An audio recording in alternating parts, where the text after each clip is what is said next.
Bien qu'ayant écouté avec attention, Thomas pose pourtant la question suivante. « Seigneur, nous ne savons où tu vas. Comment pouvons-nous en savoir le chemin ?»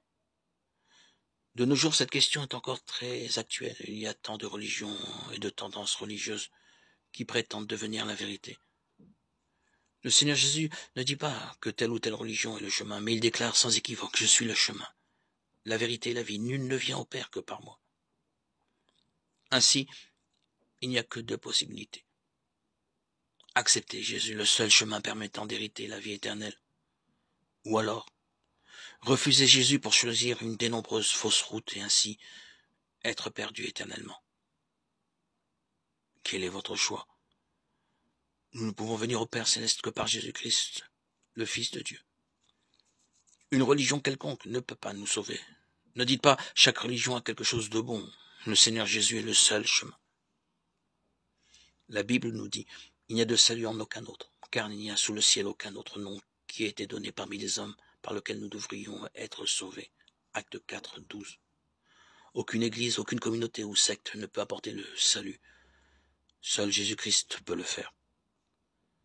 C'est pourquoi aujourd'hui remettez votre vie au seul Sauveur, notre Seigneur et Dieu unique. Aujourd'hui même. N'attendez pas. Priez. Demandez dès maintenant au Seigneur de vous aider. Jésus-Christ, la lumière du monde, voit même ce qui est caché.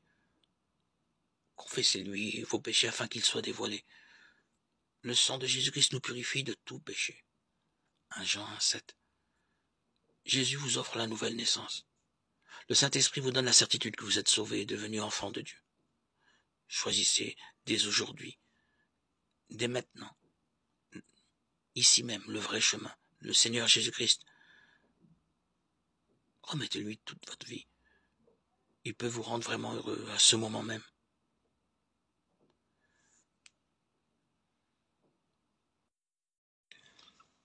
Élisabeth fut remplie de l'Esprit Saint et s'écria d'une voix forte.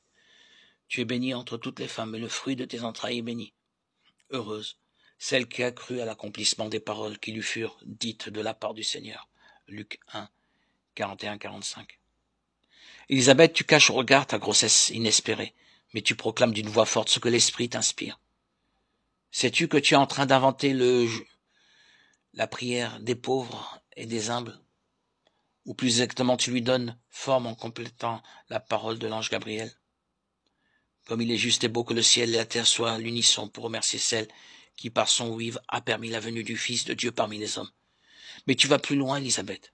Guidée par l'Esprit, tu discernes la vraie bénédiction qui s'attache à ta cousine. Heureuse, celle qui a cru à l'accomplissement des paroles qui lui furent dites de la part du Seigneur.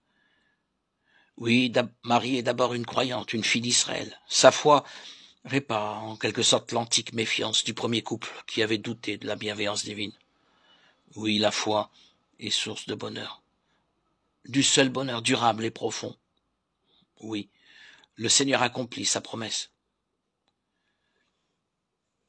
Et ce verbe se conjugue toujours au présent de nos vies.